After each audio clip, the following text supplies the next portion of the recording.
Kalau masalah evaluasi secara teknis coach yang tahu ya.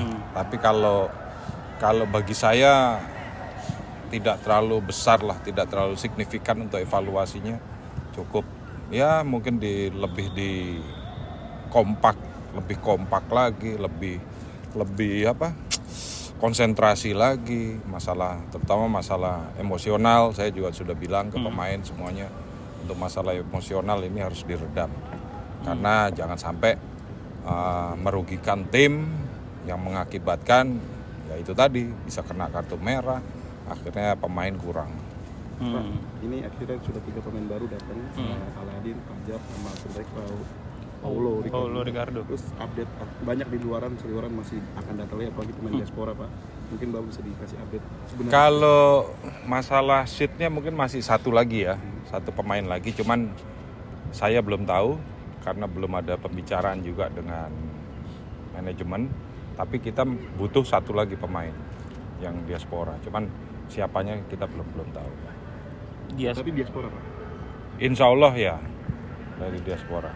Nah, yang isu berkembang kan Ivar Jenner nih, Pak. Nah, tanggapan dari Persija itu sebenarnya gimana sih, Pak? Meluruskan aja gitu. Saya nggak ngerti juga itu sumber awalnya dari mana, saya tidak tahu.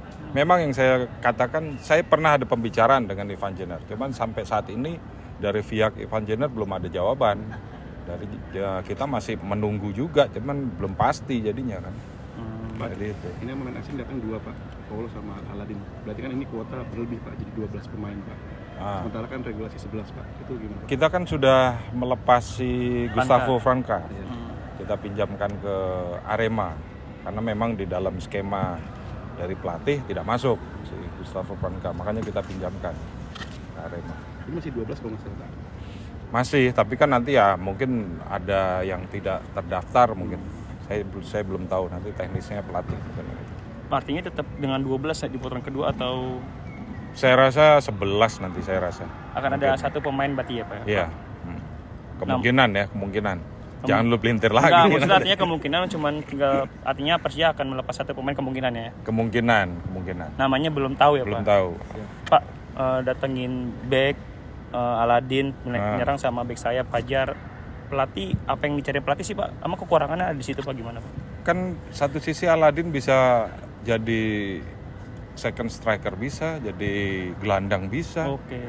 Terus si Fajar mungkin bisa juga seperti itu posisinya.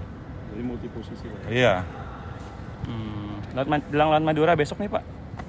Kenapa? Dari manajer motivasi kepada pemain ya, di insya Allah menang. putaran pertama menang. Insya Allah menang, ya.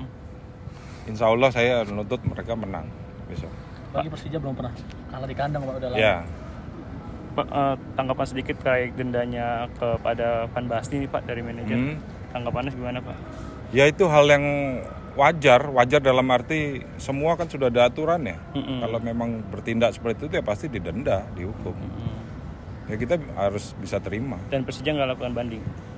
Nggak ngelakukan banding. Itu karena ya memang sudah pelanggaran, gimana lagi. Cukup merugikan nggak sih, Pak? Karena kan ya merugikan lah pasti. Nggak bisa main kan? Iya, kita kan nggak punya gelandang. Kalau merugikan ya merugikan. Makanya kemarin saya kumpulkan pemain Brasil, saya bilang coba tolong dirubah untuk putaran kedua ini. Terutama yang itu bisa menyebabkan merugikan tim ya, jangan dilakukan gerakan-gerakan tambahan, saya bilang. Kalau itu Anda kena kartu merah murni karena permainan, no problem. Tapi kalau di luar itu, ya nanti saya akan berlakukan, saya kasih sanksi juga. Tadi masuk lagi pemain diaspora yang Bapak sebut, satu pemain diaspora. Muncul lagi nama Shane Patinama. Tanggapannya gimana, Pak?